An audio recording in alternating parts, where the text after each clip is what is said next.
From the breath of the mountains we are born, hidden away in the mist, tucked under the tree canopies. A place where our ancestors wove stories in silver threads, where the rivers carved soft lines into the earth. On pockets of soil ingrained every footstep into Earth's memory. These paths our ancestors have walked hundreds of times barefoot. Their tunes rippled through the valley like a water droplet entering a body of water. They spoke to the spirits of nature, left offerings for safe passage, and knowing the language of the rain. Peace lived among the people of the mountains once. In the quiet night, we can hear dogs barking and love blooming, in the subtle chirping of crickets in the wheat fields, in the laughter of children flowing through the air during the day. But peace is a fleeting thing. Birds startled from their nests, fleeing in flocks from unseen foes, the gentle wind consumed by the roaring flames. The war came upon our people as a sudden downpour of rain on a sunny day. The blue skies clouded in ashes, a familiar scene we know too well. Smoke and blazes replaced the joy of children running through the villages. Bullets rain overhead, echoing through the valley, turning lush green into crimson red. We were ushered out the doors. We were told to take only what we could carry. A mother's whispered blessing, a father's calloused hands, and the weight of a homeland folded into the creases of our hearts.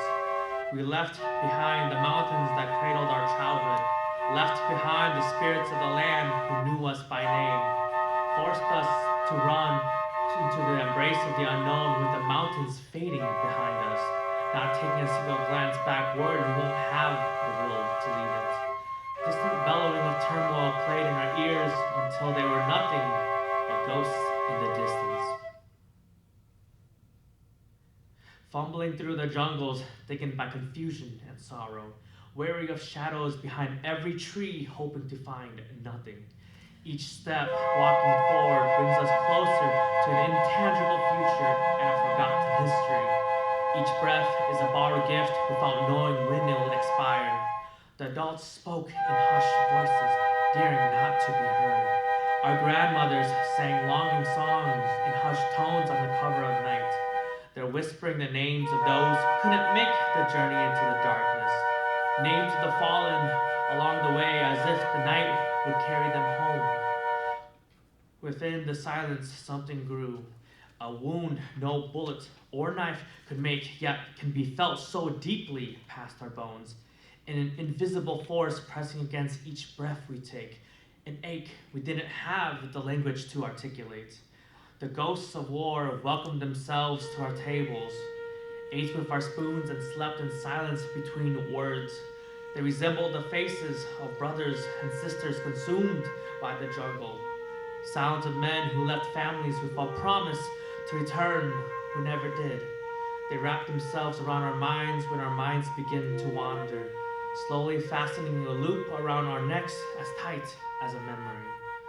Later, on the TV screen, we heard they call our experience a secret war. Why was it okay for suits behind desks to turn our lives into a political topic that they can debate? While they argue semantics about what's right and wrong, the screams wailing behind us were real. The bodies littered the land as if they were meant to adorn it like a Christmas tree were real. We fought for them, bled for them, died for them, and when the war was lost, they left us. We were nothing more than mistresses in someone else's main story, just a footnote to be glossed over in someone else's language in their books. We were handed papers as a sign of peace treaty for everything that's happened. They invited us to join them as Americans with new names and a promise to begin again. Persuaded us to trade mountains for metal, spirit for survival. But how do you settle down to build a house when your soul is still running?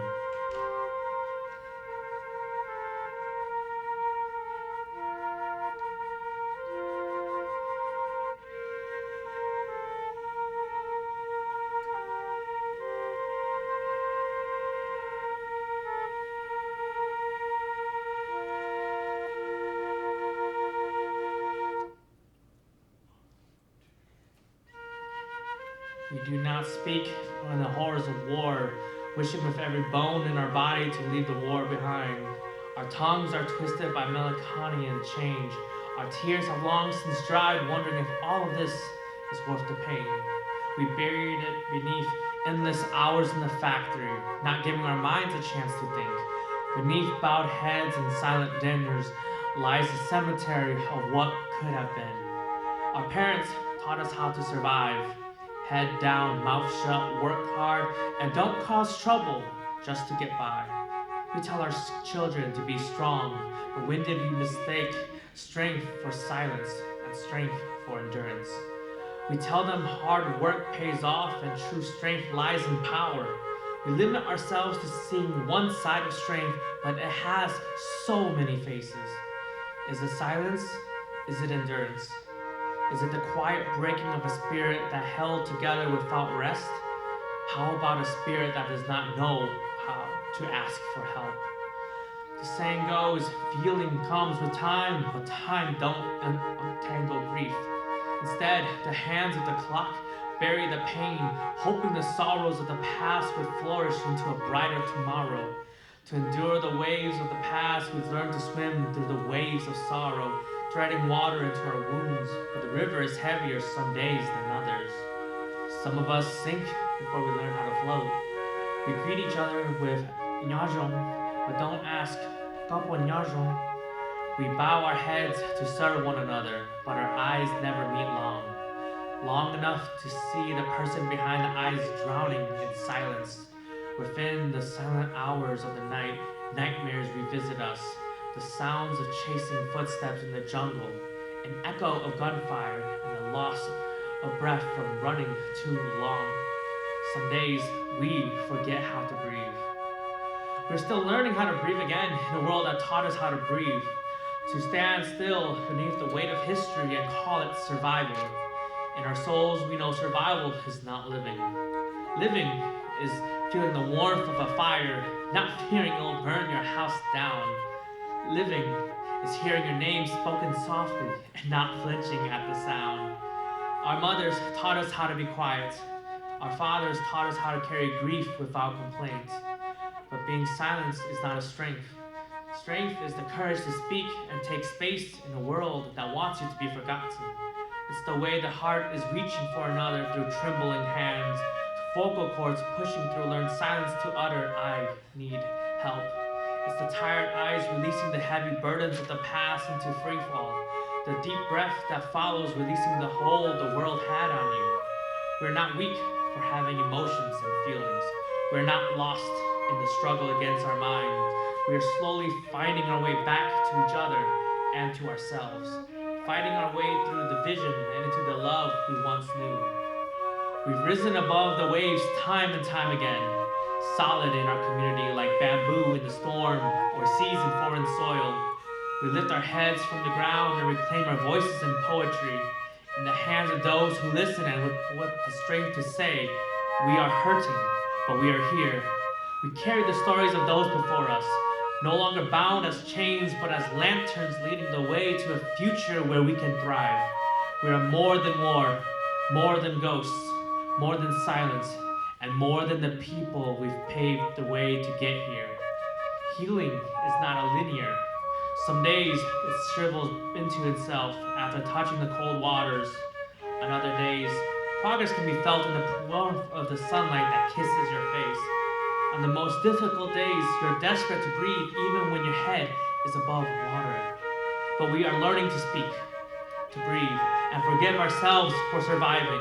We're not products of the war our ancestors lived through. We are the quiet strength of survival. We are an echoed chamber of songs that refuse to dissipate. We're more than what was lost. We are what remains. In the same way the mountains remember us, we must remind ourselves of who